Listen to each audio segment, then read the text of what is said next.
জীবনের first time বাসায় যেতে হচ্ছে যে নৌকা দিয়ে।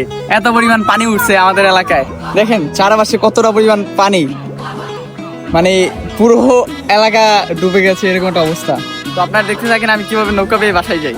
জীবনের ফার্স্ট টাইম আমার নৌকা চালিয়ে বাসায় যাওয়া লাগতেছে, আর আমি কখনো ভাবি নাই যে এই পরিণতি আমার হবে। যাই হোক, জীবনের যে কোনো পরিস্থিতিতে সার্ভাইভ করে বেঁচে থাকা লাগবে, এটাই হচ্ছে যে মানুষের জীবন। ভালোভাবে সার্ভাইভ করতেছি ঠিক আছে, বাট একটু পরেই বাজে বিপত্তি। তো একটা গাছ এসে সামনে পড়লো, খেলাম একটা বাড়ি খাই যাই খাই ভাই, বেঁচে তো থাকা লাগবে, তাই বাসায় চলে যাচ্ছি নৌকাই করেই। অন্যদিকে দেখতেছি একটি ছোট ভাই তার পোষা কুকুর পার করতেছে পানির ভিতর দিয়ে, যে কিনা আমার মতো ডগ লাভার। আমাদের এলাকায় যত ছোট ভাই আছে আমি তাদেরকে সবাইকে উৎসাহ দেই কুকুর পালার জন্য। নৌকা চালাচ্ছিলাম ঠিকই, কিন্তু সামনে যাচ্ছিল না। তারপর ছোট ভাইকে বললাম তুমি ধাক্কা দাও সামনের দিকে। তারপর দেখতেছি অবশেষে গেল নৌকা ধাক্কা দেওয়ার পর। এরকম সুন্দর পরিবেশে নৌকা চালাইতে অনেক ভালো লাগতেছিল। আর যাদের বাসায় পানি উঠছে বা পানি উঠতেছে ওই দিকে আমাকে বলবেন, আমি নৌকা চালিয়ে আপনাদের দিয়ে আসবো। হ্যাঁ দিয়ে আসবো ঠিকই, কিন্তু অবশ্যই টাকা দিতে হবে, কারণ টাকা ছাড়া কেউ কাজ করতে চায় না। আর যারা আমার মতো গরিব তাদেরকে আমি ফ্রিতেই নিব, কারণ তারাও গরিব আমিও গরিব। গরিবের থেকে গরিব কখনো টাকা নেয় না, এটাই হচ্ছে রিয়েলিটি। হোক, অবশেষে বাসায় এসে পৌঁছাইলাম। আর যাদের হেল্প লাগবে অবশ্যই আমাকে বলবেন। হ্যাঁ, যদি আমার হেল্প নিতে চান প্রথমে আমার পেজটি ফলো দিবেন এবং ইনবক্সে এসে মেসেজ দিবেন।